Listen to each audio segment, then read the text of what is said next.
Hello friends, എല്ലാവർക്കും നമസ്കാരം. നിങ്ങളേവരും കാത്തിരിക്കുന്ന രേവതിയുടെയും സച്ചിയുടെയും നാളത്തെ സൂപ്പർ ഹിറ്റ് വിശേഷത്തിലേക്ക് എല്ലാ കൂട്ടുകാർക്കും സ്വാഗതം. എല്ലാവർക്കും നല്ലൊരു ശുഭരാത്രിയൊക്കെ നേർന്നുകൊണ്ട് നമുക്ക് നാളത്തെ വിശേഷത്തിലേക്ക് കടന്നാലോ. ഇന്നത്തെ വിശേഷവും പ്രമോയൊക്കെ കണ്ടിട്ട് നിങ്ങൾ കാത്തിരിക്കുകയാണെന്നറിയാം. എല്ലാവരും ഒരു ഞെട്ടലോട് കൂടിയാണ് കാത്തിരിക്കുന്നത്. നമ്മുടെ സച്ചിനെ തേടി പോലീസ് എത്തിയിരിക്കുകയാണ്. ഏതായാലും സച്ചിനെ തേടി പോലീസ് എത്തിയാൽ നമ്മുടെ ശ്രുതി കുരുങ്ങുമോ എന്നൊക്കെയുള്ളൊരു ചെറിയ സംശയം നിങ്ങളിലുണ്ട്. അതുപോലെയുള്ളൊരു പ്രമോയാണല്ലോ വന്നിരിക്കുന്നത്. അപ്പോൾ ഏതായാലും ഞാൻ പറഞ്ഞ് ദീർഘിപ്പിക്കുന്നില്ല, നമുക്ക് നേരെ നാളത്തെ വിശേഷത്തിലേക്ക് തന്നെ കടക്കാം. അങ്ങനെ തുടങ്ങുമ്പോൾ തന്നെ കാണിക്കുന്നത് വിവാഹമൊക്കെ കഴിഞ്ഞ് ആ ഒരു അമ്പലത്തിൽ നിന്ന് പോയിട്ടില്ല കേട്ടോ. അവർ തുടങ്ങുമ്പം കാണിക്കുന്ന ആ ഒരു സീനെന്ന് പറഞ്ഞാൽ അതും അമ്പലത്തിൽ വെച്ച് തന്നെയാണ്. അങ്ങനെ അമ്പലത്തിൽ നിൽക്കുകയാണ്. അമ്പലത്തിൽ നിന്നപ്പോഴത്തേക്കും നമ്മുടെ രേവതിയുടെ അമ്മേനെയും അനിയത്തിനെയും സഹോദരനെയൊക്കെ വിളിച്ചു. അച്ഛമ്മയും അതുപോലെ തന്നെ നമ്മുടെ രവീന്ദ്രനും കൂടെ വിളിച്ചിട്ട് പറഞ്ഞു, ബാ നമുക്ക് വീട്ടിലേക്ക് പോകാമെന്ന് പറഞ്ഞപ്പം വേണ്ട, ഞങ്ങൾ വരുന്നില്ല. ഇനിയിപ്പം അവിടെ വന്നൊരു പ്രശ്നം, അതിൻ്റെ കാര്യമില്ല, അത് ചിലപ്പം ചേച്ചിക്ക് ഇഷ്ടപ്പെട്ടെന്ന് വരില്ല എന്ന് പറഞ്ഞപ്പോൾ അച്ഛമ്മ പറഞ്ഞു, അത് ചേച്ചിയാണോ നോക്കേണ്ടത്, അല്ലല്ലോ ഞങ്ങളല്ലേ തീരുമാനിക്കേണ്ടത്, വാന്നേ ബാ നമുക്ക് അവിടം വരെയൊക്കെ ഒന്ന് വന്നിട്ട് പോകാം. അങ്ങനെ അവളുടെ വാശിക്ക് എല്ലാം അങ്ങ് വിട്ടുകൊടുത്ത് കഴിഞ്ഞിട്ടുണ്ടെങ്കിലേ ശരിയാവില്ല.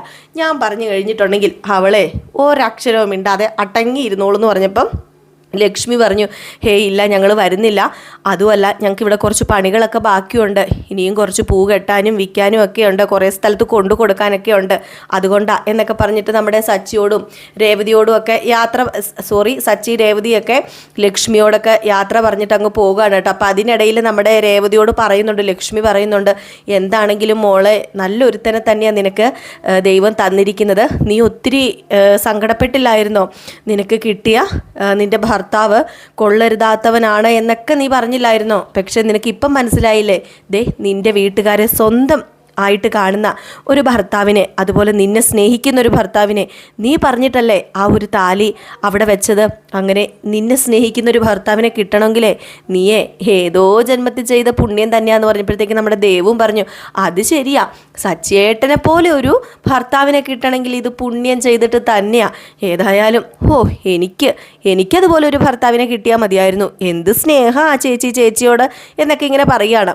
അപ്പോഴേക്കും നമ്മുടെ ലക്ഷ്മി പറയുന്നുണ്ട്, പൊടി കണ്ണു വയ്ക്കാതെ എന്നൊക്കെ ഇങ്ങനെ പറയുന്നുണ്ട് കേട്ടോ. അങ്ങനെ നമ്മുടെ സച്ചിയും അവരോട് യാത്രയൊക്കെ പറഞ്ഞിട്ടാണ് പോകുന്നത്.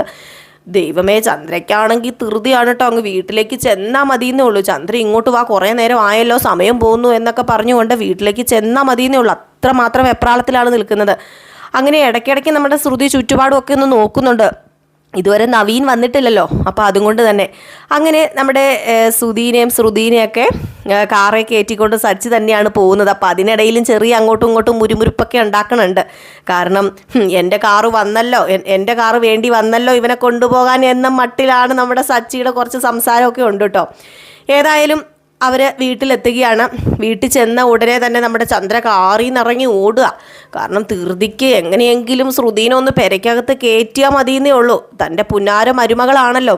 അങ്ങനെ ചെന്നിറങ്ങുന്നു. അവിടെ ചെന്നിറങ്ങി കഴിഞ്ഞപ്പോഴത്തേക്കും നിൽക്കി നിങ്ങളിപ്പം വരണ്ട, ഞാൻ ആരതി എടുത്തുകൊണ്ട് വരാമെന്നൊക്കെ പറഞ്ഞുകൊണ്ട് അകത്തേക്ക് കയറിപ്പോയി ആരതിയൊക്കെ എടുത്ത് ആരതി ഈ സീൻ ഞാൻ ഇന്നലെ പറഞ്ഞായിരുന്നു, പക്ഷെ നമുക്ക് കാണിച്ചില്ല അല്ലേ ഇന്ന്. ഏതായാലും നാളെ ആ സീൻ കാണിക്കും. ആരതി ഉഴിയാൻ തുടങ്ങുമ്പോഴേക്കും അച്ചമ്മ പറയുകയാണ്, നിക്കി വരട്ടെ, ഇവിടെ ആരതി ഒഴിയേണ്ടതേ, അതെ ചന്ദ്രേ നീയല്ല, ഇവിടെ ഒരു മരുമകളുള്ളപ്പം നീ ആരതി ഒഴിയുന്ന ശരിയാണോ? ആദ്യം ആ ആരതി രേവതിയുടെ കയ്യിൽ കൊടുക്കുക, രേവതിയാണ് അത് ഒഴിഞ്ഞ് ഇവർ രണ്ടിനെയും കൈ പിടിച്ച് അകത്ത് കയറ്റേണ്ടത്. അതെവിടത്തെ ന്യായോ അമ്മേ? എൻ്റെ മരുമകളെ കൈ പിടിച്ച് കയറ്റേണ്ടത് ഞാനല്ലേ? നിൻ്റെ മരുമകളെ കൈ പിടിച്ച് കയറ്റേണ്ടത് നീയല്ല. ഇതൊന്നും നിനക്ക് അറിയത്തില്ലേ ചന്ദ്രൻ? നിനക്ക് വായിട്ട് ഇങ്ങനെ അടിക്കാൻ മാത്രമേ അറിയത്തുള്ളല്ലേ? ഏതായാലും നിൽക്ക് മോളെ രേവതി, അതിങ്ങ് മേടിച്ചതെന്ന് പറഞ്ഞു. അങ്ങനെ രേവതിയുടെ കൈ കൊടുത്തു. രേവതിയാണ് ആ താലം ഇങ്ങനെ ആരതി ഇങ്ങനെ ഒഴിഞ്ഞ് നിലവിളക്ക് കയ്യിൽ രേവതിയാണ് കൊടുക്കുന്നത്. അങ്ങനെ നിലവിളക്ക് കൈ കൊടുത്ത് നമ്മുടെ ശ്രുതിനെ അകത്തേക്ക് കയറ്റുന്നത്. ഭാമയുടെ അടുത്ത് നിന്നിട്ട് നമ്മുടെ ചന്ദ്ര പുറപുറത്ത് പറയുന്നുണ്ട്, നോക്കിക്കോ എൻ്റെ മോൻ്റെ ജീവിതം പോകുന്ന തോന്നുന്നത്, അവളല്ലേ കൈ കൊടുത്ത് കയറ്റിയത്, വിളങ്ങാത്ത അവൾ ആ വിളക്ക് കൊടുത്ത് കൈ കൊടുത്ത് കയറ്റിയാൽ എൻ്റെ മോൻ്റെ ജീവിതം വിളങ്ങുമെന്ന് എനിക്ക് അറിയില്ലല്ലോ ഭാമയെന്ന് പറഞ്ഞപ്പോൾ, നീ മിണ്ടാതിരിക്കുക ചന്ദ്രേ, നിനക്ക് അവിടെ അമ്പലത്തിൽ വെച്ച് കേട്ടതൊന്നും പോരെ എന്നൊക്കെ പറഞ്ഞ് ഭാമ പറഞ്ഞ് മനസ്സിലാക്കാൻ ശ്രമിക്കുന്നുണ്ട്. എങ്കിലും നമ്മുടെ ചന്ദ്ര അങ്ങ് മനസ്സിലാക്കാൻ എന്താ പറയുക, അംഗീകരിക്കില്ലല്ലോ ആരും പറയുന്നത്. പറയുന്നത്. അങ്ങനെ അകത്തേക്ക് കയറി വലതുകാലൊക്കെ എടുത്തു വെച്ച് കയറി അകത്ത് ചെന്നു. അകത്ത് ചെന്ന് ഏതായാലും ആശ്വാസമായി നമ്മുടെ ശ്രുതിക്ക്. അപ്പം ഇവരിങ്ങനെ സംസാരിച്ചുകൊണ്ടൊക്കെ ഇരിക്കുകയാണ്. അപ്പോൾ അതിനിടയിൽ സച്ചു പറഞ്ഞു, എനിക്ക് പോകണം, എനിക്ക് 2 ഓട്ടം വന്നിട്ടുണ്ട്, എനിക്ക് പോകണം എന്ന് പറഞ്ഞു. ശ്രീകാന്തും പറഞ്ഞു, ഞാനും പോവുക, എനിക്കും കുറച്ച് പരിപാടിയുണ്ട്, റെസ്റ്റോറൻറ്റിൽ ചെന്നിട്ട് ഒരു പുതിയ ഫുഡ് ട്രൈ ചെയ്തുകൊണ്ടൊക്കെ ഇരിക്കുക എന്നൊക്കെ പറഞ്ഞു. എന്നിട്ട് ഇവരങ്ങ് പോകാൻ തുടങ്ങിയ സമയത്ത് പെട്ടെന്ന് പോകാൻ അങ്ങോട്ട് ഇറങ്ങുമ്പോഴാണ് പോലീസ് ജീപ്പ് വന്ന് മുറ്റത്ത് നിൽക്കുന്നത്. പോലീസ് ജീപ്പ് വന്നത് നമ്മുടെ ശ്രുതി സഹിതം ഞെട്ടിപ്പോയി. ശ്രുതിക്കും പേടിയായി, ഇനിയിപ്പോൾ എന്തെങ്കിലും കള്ളത്തരം പൊളിഞ്ഞോ, ഇനിയിപ്പോൾ അയാൾ നവീൻ വല്ല പോലീസിനെ കൊണ്ടുവന്നാണോ എന്നൊന്നും അറിയില്ല. അപ്പം മീര കൂടെ ഉണ്ടേ. അപ്പം മീരേനെ നോക്കിയപ്പോഴത്തേക്കും മീര കണ്ണടച്ച് കാണിച്ചു, മരിയ മിണ്ടാതിരിക്കടി, സമാധാനത്തിലിരിക്കടി എന്ന് പറഞ്ഞ് കണ്ണടച്ച് കാണിച്ചു. പോലീസ് ജീപ്പ് വന്ന ഉടനെ ചന്ദ്ര, ഓഹോ ഇതെന്താ പോലീസ് ജീപ്പ് ഇവിടെ വന്നേക്കുന്നത്, ഇതെന്തു പറ്റി എന്ന അർത്ഥത്തിൽ ഇങ്ങനെ നോക്കി ഇങ്ങനെ നിൽക്കുക. ഏതായാലും വായെടുത്തോടനെ നമ്മുടെ ചന്ദ്ര പറഞ്ഞു, എനിക്ക് മനസ്സിലായി, ഞാൻ ഇത്രയും നേരം പറഞ്ഞതൊന്നും നിങ്ങളുടെ തലയിൽ കയറിയില്ലായിരുന്നല്ലോ. ഇവള് കാരണമാണ് ഈ പോലീസ് ജീപ്പ് ഈ മുറ്റത്തേക്ക് വന്നത്. ഇവളെ കൈ പിടിച്ച് കയറ്റിയത് ഞാൻ പ്രതീക്ഷിച്ചതാ. എൻ്റെ ശ്രുതിമോളെ കൈ പിടിച്ച് കയറ്റിയതും വിളക്ക് കൊടുത്തതും ഞാൻ പ്രതീക്ഷിച്ചത് തന്നെ. ഇങ്ങനെയൊക്കെ നടക്കുന്നു, ഇതത് തന്നെയാ സംഭവം. ഇത് വേറെ ഒന്നുമല്ല, ഇത് ഇവളുടെ ഐശ്വര്യക്കേട് തന്നെയാ. ഇനി എന്താണോ ഏതാണോ ഒന്നും അറിയില്ലല്ലോ എൻ്റെ ഈശ്വര എന്നൊക്കെ പറഞ്ഞ് നിൽക്കുമ്പോഴത്തേക്കും അച്ഛമ്മ പറഞ്ഞു, ചന്ദ്രൻ നീ മിണ്ടാതെ നിൽക്കുന്നുണ്ടോ, എന്തിനും ഏതിനും രേവതിനെ കുറ്റം വയ്ക്കുന്ന എന്തിനാ നീ എന്നിങ്ങനെ പറഞ്ഞു. അപ്പോഴത്തേക്കും പോലീസ് അകത്തേക്ക് കയറി വന്നത് നമ്മുടെ രവീന്ദ്രൻ. അല്ല എന്താ സാർ ഇപ്പം ഇങ്ങോട്ടേക്ക് വന്നത് എന്ന് ചോദിക്കുമ്പം, അല്ല ഇവിടെ ആരാ സച്ചിന്ന് ചോദിച്ചു. സച്ചിന്ന് ചോദിച്ചത് നമ്മുടെ ചന്ദ്ര. അപ്പം നീ തന്നെയാ എല്ലാം ഒപ്പിച്ച് വെച്ചിരിക്കുന്നത്. എടാ നീ എന്തിനാടാ നല്ലൊരു ദിവസമായിട്ട് പോലീസിനെ വിളിച്ച് ഇങ്ങോട്ടേക്ക് വരുത്തിയതെന്ന് പറഞ്ഞപ്പോൾ സച്ചി പറഞ്ഞിട്ടുണ്ട്, ഞാനാണോ പോലീസിനെ വിളിച്ച് വരുത്തിയത്, എനിക്കെന്നാ ഭ്രാന്താണോ പോലീസിനെ വിളിച്ച് ഇങ്ങോട്ടേക്ക് വരുത്താൻ, ഒന്നും മിണ്ടാതിരിക്കുന്നുണ്ടോ നിങ്ങളെന്ന് ചന്ദ്ര പറഞ്ഞു. അപ്പോൾ സച്ചി ചോദിച്ചു, എന്താ സാർ എന്താ പറ്റിയത്, എന്താ എന്നെ അന്വേഷിച്ച് വരാൻ കാരണം എന്താണെന്ന് ചോദിച്ചപ്പോഴത്തേക്കും, അല്ല നിങ്ങൾ ഒരു വാടക വണ്ടിയല്ലേ ഓടിക്കണത്, ആ വണ്ടിയുടെ നമ്പർ ഇതല്ലേ, നിങ്ങളുടെ വണ്ടിയിൽ ഇന്നൊരു ആൾ കയറിയിട്ടുണ്ടായിരുന്നല്ലോ, ഒരു ചെറുപ്പക്കാരൻ, അല്ല അയാളെ നിങ്ങൾക്കറിയാമോ? അയ്യോ സാർ അങ്ങനെ പറഞ്ഞു കഴിഞ്ഞിട്ടുണ്ടെങ്കിൽ ഇന്നെൻ്റെ വണ്ടിയിൽ കുറേ പേര് കയറിയിട്ടുണ്ട്, അതിൽ 2-3 ചെറുപ്പക്കാരൊക്കെ ഉണ്ട്, അങ്ങനെ പ്രത്യേകിച്ച് പറഞ്ഞാൽ എനിക്ക് അറിയത്തില്ല എന്ന് പറഞ്ഞു. അപ്പോഴത്തേക്കും നമ്മുടെ അവിടെ നിന്ന് പോലീസ് ഇതേ ഫോട്ടോ കാണിച്ചു. ഇയാൾ കയറിയിട്ടുണ്ടോ എന്ന് ചോദിച്ചപ്പോഴത്തേക്കും ഇയാൾ കയറിയിട്ടുണ്ട്. അയ്യോ ഇതുപോലൊരു ഫ്രോഡിനെ ഞാൻ കണ്ടിട്ടില്ല സാറേ, ഇവനിട്ട് ഞാൻ 2 കൊടുത്താ വിട്ടത്, അതിനാണോ എന്നെ പോലീസ് പൊക്കാൻ വന്നിരിക്കുന്നത്? ഏതായാലും ഇവനെ പോലെയുള്ളവരെ എന്തിനാ സാറ് സപ്പോർട്ട് ചെയ്യുന്നത്? ഇവൻ ആ വണ്ടിയിൽ വെച്ച് എന്തൊക്കെയാ വിളിച്ചു പറഞ്ഞതെന്ന് അറിയാമോ? ഒരു പെണ്ണിൻ്റെ ജീവിതം നശിപ്പിക്കാൻ പോകാൻ തുടങ്ങായിരുന്നെന്ന് പറഞ്ഞപ്പം നമ്മുടെ രവീന്ദ്രൻ പറഞ്ഞു, അല്ല നീ പറഞ്ഞ ഇയാളാണോ? അതെ അച്ഛാ, അതെ ഇവനെ തന്നെ, ഇവനിട്ട് ഞാൻ 2-3 കൊടുത്തിട്ടാ സാറേ വിട്ടത്, അതിൻ്റെ പേരിലാണോ എന്നെ പൊക്കാൻ വന്നതെന്ന് ചോദിച്ചപ്പോൾ, അതിൻ്റെ പേരിലൊന്നുമല്ല നിങ്ങളെ പൊക്കാൻ വന്നത്, ഇയാൾ 2 അടിയൊക്കെ കൊടുക്കുന്നത് ഞങ്ങൾ കണ്ടായിരുന്നു, താൻ 2 അടിയൊക്കെ വെച്ച് കൊടുക്കുന്നത് ഞങ്ങൾ കണ്ടായിരുന്നു, CCTVയിൽ അതൊക്കെ കണ്ടു. പക്ഷേ ആ അടിയിൽ ഇയാൾ ഓടിച്ചെന്ന് ഒരു വണ്ടിയുടെ ഫ്രണ്ടിലാണ് ചാടിയത്.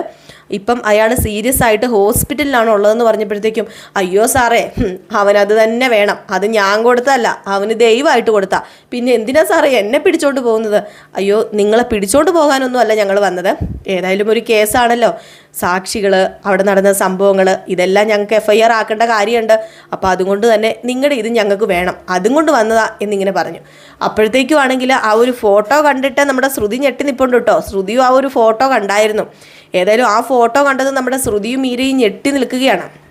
ഈ ഒരു സമയത്താണ് മറ്റേ പോലീസുകാരൻ പറയുന്നത്, അതെ അവരൊരു സ്ത്രീനെ എപ്പോഴും വിളിക്കുന്നുണ്ടായിരുന്നു എന്ന് തോന്നുന്നു, ഒരു നമ്പർ കിട്ടിയിട്ടുണ്ട്, ലാസ്റ്റ് വിളിച്ച കോളും അത് തന്നെയാണ്, ഒരു നമ്പർ കിട്ടിയിട്ടുണ്ട്, ഫോണ് മൊത്തം പൊട്ടിപ്പോയായിരുന്നു, ഡിസ്പ്ലേ ഒക്കെ മൊത്തം പൊട്ടിപ്പോയായിരുന്നു, പക്ഷേ അതൊക്കെ റിക്കവർ ചെയ്ത് ഞങ്ങൾ എടുത്തിട്ടുണ്ട് ആ നമ്പർ എന്നിങ്ങനെ അവിടെ ഒരു കോൺസ്റ്റബിൾ ഇവിടുത്തെ CIയോട് പറയുകയാണ്. നമ്മുടെ ശ്രുതിയുടെ അതായത് സച്ചിയുടെ വീട്ടിൻ്റെ അകത്ത് വെച്ച് തന്നെയാണ് സംസാരിക്കുന്നത്. എന്നിട്ട് സച്ചിയോട് പറഞ്ഞു, ആ പോലീസുകാരൻ പറഞ്ഞു, ആ ഒരു SI ആണോ CI ആണോ പറഞ്ഞു, താൻ പേടിക്കുമൊന്നും വേണ്ട, താൻ ഞങ്ങൾക്കൊരു ചെറിയൊരു തെളിവൊക്കെ വേണം, അതിന് മാത്രമാണ് വന്നത്, അതുകൊണ്ട് താൻ പേടിക്കൊന്നും വേണ്ട, നിങ്ങളുടെ മൊഴി അത് കേൾക്കാൻ വേണ്ടി മാത്രമാണെന്നൊക്കെ പറഞ്ഞിട്ട് പോകാൻ തുടങ്ങുമ്പോഴത്തേക്കും തൊട്ടടുത്ത് നിന്ന് കോൺസ്റ്റബിളിനോട് പറഞ്ഞു, ഏതായാലും ആ ഒരു പെൺകുട്ടി ഏതാണെന്ന് നമുക്ക് തിരക്കണമല്ലോ, അവനുമായിട്ട് എന്താ ബന്ധം എന്നറിയണമല്ലോ, ഏതായാലും ആ പെൺകുട്ടീനെയും കൂടി ഒന്ന് വിളിക്കാൻ പറഞ്ഞു. അപ്പോൾ ഇവർ ഇറങ്ങാൻ തുടങ്ങുന്നത് നമ്മുടെ ശ്രുതിനെയാണ് വിളിക്കുന്നത്. അപ്പോൾ ശ്രുതിയുടെ നമ്പർ ആണല്ലോ, അപ്പോൾ ഇവർ ഇറങ്ങിക്കൊണ്ടാണ്, അതായത് ആ വീട്ടിൽ നിന്ന് ഇറങ്ങാൻ തുടങ്ങുന്നത് പോലീസ് ഫോൺ വിളിച്ചുകൊണ്ട് അങ്ങ് പോകാൻ തുടങ്ങുമ്പോഴത്തേക്കും പെട്ടെന്ന് നമ്മുടെ ശ്രുതിയുടെ ഫോൺ റിങ് ചെയ്യാണ്. ശ്രുതിയുടെ ഫോൺ റിങ് ചെയ്യുന്ന കണ്ടു കഴിഞ്ഞപ്പോഴത്തേക്കും പെട്ടെന്ന് ആ പോലീസുകാരൻ പറഞ്ഞു, അയ്യോ ഞാൻ വിളിച്ച നമ്പർ ഇതാ ഈ സ്ത്രീയുടെയാന്ന് പറഞ്ഞു. പെട്ടെന്ന് നമ്മുടെ ശ്രുതിയും ഞെട്ടിപ്പോയി, അവിടെ നിന്ന് എല്ലാവരും ഞെട്ടിപ്പോയി, ചന്ദ്രയൊക്കെ ഞെട്ടിപ്പോയി. ശ്രുതി മോളെ നീയോ? അപ്പം രവീന്ദ്രനും അച്ചമ്മയൊക്കെ വല്ലാണ്ടങ്ങ് ആയിപ്പോയി. മോളെ നിൻ്റെ ഫോണോ? അപ്പോൾ അയാൾ നിന്നെയാണോ വിളിച്ചത്? നിൻ്റെ വിവാഹമാണോ അയാൾ മുടക്കുമെന്ന് പറഞ്ഞതെന്ന് ഇങ്ങനെ അച്ചമ്മയും രവീന്ദ്രനും ചോദിച്ചു. അപ്പോൾ സച്ചി കയറി വന്നിട്ട് ഓഹോ അപ്പം നിന്നെയായിരുന്നോ? നിൻ്റെ വിവാഹം മുടക്കാനാണോ അവൻ അത്രയൊക്കെ പറഞ്ഞത്? എങ്കിൽ പിന്നെ ഞാൻ അവനിട്ട് അടി കൊടുക്കത്തില്ലായിരുന്നുവല്ലോ എന്നൊക്കെ ഇങ്ങനെ സച്ചി പറഞ്ഞു. ഏതായാലും സച്ചി ഇത് പറയാൻ നിന്ന സമയത്ത് നമ്മുടെ ചന്ദ്ര ചോദിച്ചു, മോളെ എനിക്കൊന്നും മനസ്സിലാവുന്നില്ല. അല്ല മോക്കറിയോ അയാളെ മോക്കറിയാമോ എന്നിങ്ങനെ ചോദിച്ചപ്പോഴത്തേക്കും നമ്മുടെ ശ്രുതി അവിടെ നിന്ന് അബ്ബബ്ബബ്ബ വയ്ക്കാൻ തുടങ്ങിയപ്പോഴത്തേക്കും മീര പറഞ്ഞു, അത് പിന്നെ ആൻറ്റി അറിയാം, വേറെ ഒരു രീതിയിലും അറിയത്തില്ല. ഇയാളെ ഞങ്ങൾ കണ്ടിട്ടൊന്നുമില്ല, പക്ഷെ ഇയാൾ വിളിച്ചിട്ടുണ്ടായിരുന്നു. ഇന്ന് ഇയാൾ വിളിച്ചിട്ട് പറഞ്ഞായിരുന്നു, ശ്രുതിയോട് പറഞ്ഞായിരുന്നു ഒരു കസ്റ്റമർ ഉണ്ടെന്ന്, അയാളുടെ ഭാര്യനെ എങ്ങാണ്ട് ബ്യൂട്ടി പാർലറിൽ കൊണ്ടുവരാനിരുന്നത്, അതിനെങ്ങാണ്ടാണ് വിളിച്ചതെന്ന് പറഞ്ഞപ്പോഴത്തേക്കും പെട്ടെന്ന് ശ്രുതി അതെ അയാൾ എന്നെ വിളിച്ചായിരുന്നു, അതിനുവേണ്ടി വിളിച്ചത്, അയാളുടെ ഭാര്യനെ ബ്യൂട്ടി പാർലറിലേക്ക് കൊണ്ടുവരാൻ വേണ്ടി വിളിച്ചതാണ്. ഏതായാലും ഞാൻ എടുത്തു കഴിഞ്ഞപ്പോഴത്തേക്കും പറഞ്ഞു എനിക്കിന്ന് പറ്റില്ല എന്ന് ഞാൻ പറഞ്ഞു, അല്ലാതെ വേറെ ഒന്നും എന്നോട് സംസാരിച്ചില്ല അയാൾ, അതിനുവേണ്ടി മാത്രം അയാൾ എന്നെ വിളിച്ചതെന്ന് പറഞ്ഞു. ഏതായാലും പോലീസുകാരൻ പറഞ്ഞു ഓക്കെ ആയിക്കോട്ടെ, ഏതായാലും ഞങ്ങൾക്ക് ഇത് കേസ് അന്വേഷിക്കാതിരിക്കാൻ പറ്റില്ല, ഏതാന്നൊക്കെ അന്വേഷിക്കണം, ഞങ്ങൾക്ക് എഫ്ഐആർ ഉണ്ടാക്കേണ്ട കാര്യമുണ്ട്, അപ്പോൾ അതുകൊണ്ട് വന്നതാണെന്നും പറഞ്ഞുകൊണ്ട് പോലീസുകാർ അവിടുന്ന് പോയി. ഏതായാലും ശ്രുതി ഇത് പറഞ്ഞതും അവർക്കൊക്കെ മനസ്സിലായി, എന്നാൽ പിന്നെ കസ്റ്റമർ വിളിച്ച കോളായിരിക്കാം, അല്ലാതെ നവീൻ എന്ന് പറയുന്ന വേറെ പരിചയമൊന്നും ഇല്ലല്ലോ. ഏതായാലും അവിടെ നിന്നവരൊക്കെ അങ്ങ് വിശ്വസിച്ചു, സച്ചി എല്ലാവരും വിശ്വസിച്ചു കേട്ടോ. അങ്ങനെ ഒരു ദീർഘശ്വാസമൊക്കെ വിട്ടിട്ട് നമ്മുടെ ശ്രുതി അങ്ങനെ നിൽക്കുകയാണ്. കാരണം ശ്രുതി ആകെപ്പാടെ പേടിച്ചു പോയില്ലേ. ഏതായാലും എല്ലാവരും അകത്ത് കയറി പോയപ്പോൾ മീര പറഞ്ഞു, എടി ഇനി പേടിക്കാനൊന്നും ഇല്ലെന്നാ തോന്നുന്നു, അയാൾ ഹോസ്പിറ്റലിലാണെങ്കിൽ ഇനിയിപ്പോൾ പേടിക്കേണ്ട, നീ ഏതായാലും ഇനി അയാൾ വരാനൊന്നും പോകുന്നില്ല എന്ന് പറഞ്ഞപ്പം, എടി ഇന്ന് അയാൾ വരാൻ പോകുന്നില്ല, പക്ഷേ ഈ കേസ് അന്വേഷിച്ച് ലാസ്റ്റ് എൻ്റെ തലയിൽ തന്നെ ചെന്ന് എത്തുമോ? സത്യം പറഞ്ഞിട്ടുണ്ടെങ്കിൽ ഇപ്പം പേടി കൂടി, ഇനിയിപ്പോൾ എന്താ ചെയ്യേണ്ട മീര എന്ന് പറയുമ്പോൾ, നീ സമാധാനമായിട്ടിരിക്കും, ഞാൻ പറഞ്ഞല്ലോ, നീ ഇപ്പോൾ വേറെ ഒന്നും ചിന്തിക്കേണ്ട, നീ ഇനി സമാധാനമായിട്ടിരിക്കണം, ഇനി ഇവിടെ ഇരുന്ന് ടെൻഷൻ അടിച്ചു കഴിഞ്ഞിട്ടുണ്ടെങ്കിൽ പ്രശ്നം കൂടുതൽ വഷളാവുകയുള്ളൂ. ഏതായാലും ഞാനൊന്ന് പോയി അന്വേഷിച്ചിട്ടൊക്കെ വിളിക്കാമെന്ന് പറഞ്ഞിട്ട് നമ്മുടെ മീര അവിടെ നിന്ന് പോവുകയാണ് കേട്ടോ. ഏതായാലും മീര പോയി. അത് കഴിഞ്ഞപ്പോഴത്തേക്കും പിന്നെ നമ്മുടെ രേവതി ഉണ്ട് അവിടെ, സച്ചിയും പോയി, പിന്നെ രേവതിയും അതുപോലെ തന്നെ നമ്മുടെ ചന്ദ്രയും അച്ചമ്മയും ഇവരൊക്കെ ഉള്ളൂ, ബാക്കി എല്ലാവരും അങ്ങ് പോയി. അപ്പം അവിടെ അകത്ത് ചെല്ലുന്നു, പാല് കൊടുക്കുന്നു, പഴം കൊടുക്കുന്നു, അങ്ങനത്തെ ചടങ്ങുകളൊക്കെ കാണിക്കുന്നുണ്ട് കേട്ടോ. പാലും പഴവും ഒക്കെ കൊടുക്കുന്നുണ്ട്.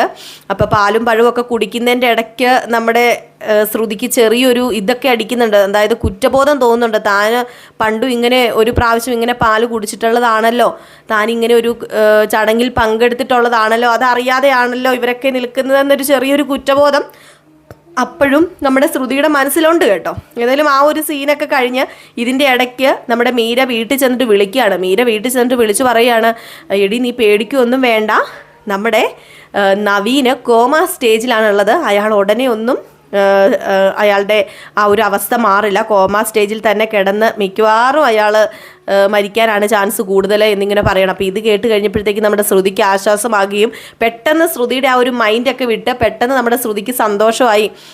നമ്മുടെ ചന്ദ്രയോട് ചെന്ന് സന്തോഷത്തോടു കൂടി സംസാരിക്കുകയൊക്കെ ചെയ്യുന്നുണ്ട്. അപ്പം ചന്ദ്ര ചോദിക്കുന്നുണ്ട്, മോൾക്ക് എന്ത് പറ്റി മോളെ, ഇത്രയും നേരം മോൾക്ക് വിഷമമായിരുന്നല്ലോ, ഇപ്പോഴാണ് സത്യത്തിൽ മോളൊരു കല്യാണപ്പെണ്ണിൻ്റെ ആ ഒരു ലക്ഷണം മുഖത്ത് ഇപ്പോഴാണ് മോളുടെ മുഖത്ത് കാണുന്നത്, ഇപ്പോഴാണ് ഒരു ഐശ്വര്യം കാണുന്നത് എന്നൊക്കെ പറഞ്ഞപ്പോൾ, അത് പിന്നെ അമ്മേ ഞാൻ അമ്മയെന്നല്ല ആൻറ്റി, ഞാൻ എൻ്റെ അച്ഛനെക്കുറിച്ചൊക്കെ എല്ലാവരും ചോദിച്ചു കഴിഞ്ഞപ്പോൾ അത് ഞാനും പറയാനിരിക്കുകയായിരുന്നു.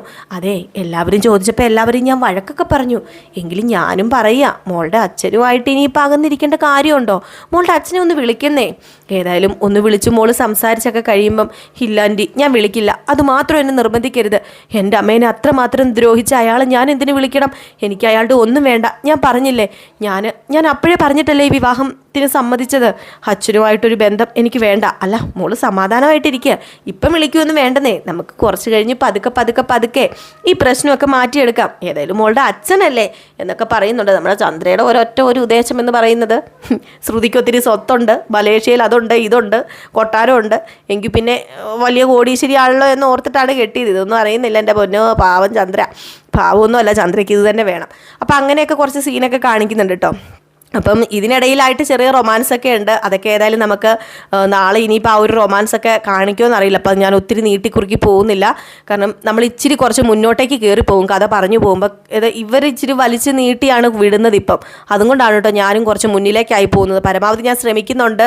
കാരണം നാളെ ഉള്ളത് ഇന്ന് കേൾക്കാൻ രസമായിരിക്കും, പക്ഷെ മറ്റന്നാളുള്ളതും കൂടി ഞാൻ ഇന്ന് പറയുമ്പോഴത്തേക്കും അത് കേൾക്കാൻ ബോറായി പോകും. അപ്പോൾ അതുകൊണ്ടാണ് ഞാനൊന്ന് പിടിച്ച് വെക്കുന്നത്. അപ്പോൾ എല്ലാവർക്കും വീണ്ടും ഒരു അടിപൊളി രാത്രിയൊക്കെ ആശംസിച്ചുകൊണ്ട് നിർത്തുകയാണ്. നാളെ രാവിലെ തന്നെ 6:45 ഫുൾ വിശേഷവുമായിട്ട് ഞാൻ വരുന്നതായിരിക്കും. പിന്നെ പ്രത്യേകിച്ച് പറയാനുള്ളത്, നമ്മൾ ഫുൾ വിശേഷം കൊടുക്കുമ്പോൾ കുറച്ച് ലെങ്തി ആയി പോകുന്നുണ്ട്. അത് വേറെ ഒന്നുമല്ല, ഞാൻ ഡയലോഗ് സഹിതം അതേപടി ഫുള്ള് പറയുന്നുണ്ട് കേട്ടോ. അതുകൊണ്ടാണ് കൂടുതൽ ലെങ്തി ആയി പോകുന്നത്. കൂടുതൽ പേരും അതാണ് ആഗ്രഹിക്കുന്നത്. കാരണം അങ്ങനെ കേൾക്കാനാണ് ആഗ്രഹിക്കുന്നത് നമ്മുടെ രേവതിയുടെ സച്ചിയുടെയും കഥ. അതുകൊണ്ടാണ് ഞാൻ ഒറ്റ ഡയലോഗ് പോലും ഇടാതെ ഫുള്ള് പറയുന്നുണ്ട്. അപ്പോൾ അതാണ് കുറച്ച് ലെങ്തി ആയിട്ട് പോകുന്നത് കേട്ടോ. അപ്പം എല്ലാവരും ഒന്ന് ക്ഷമിച്ചേക്കണം. കുറച്ച് പേരിങ്ങനെ വിട്ടിട്ടുണ്ട്, ഇതെന്നെ ഒത്തിരി വലിച്ച് നീട്ടുകയാണല്ലോ എന്ന് വിട്ടിട്ടുണ്ട്. അപ്പം നമ്മുടെ സ്ഥിരം പ്രേക്ഷകർ നമുക്കിത്രയും ആ ഒരു എന്താ പറയുക, കഥയ്ക്ക് ഇത്രയും പ്രേക്ഷകരായത് തന്നെ നമ്മളിങ്ങനെ പറയുന്നത് കൊണ്ടല്ലേ. അപ്പം ഞാൻ എല്ലാവരെയും നിരാശപ്പെടുത്താൻ പാടില്ലല്ലോ. അപ്പം ചിലവർക്ക് ഇഷ്ടമല്ലെന്ന് എനിക്കറിയാം. അപ്പം നിങ്ങൾ എന്താണെന്ന് വെച്ചാൽ ചെയ്യുക. അപ്പം ഞാൻ എല്ലാവർക്കും വീണ്ടും ഒരു ശുഭരാത്രിയൊക്കെ നേർന്നുകൊണ്ട് നിർത്തുന്നു. Tata, bye bye.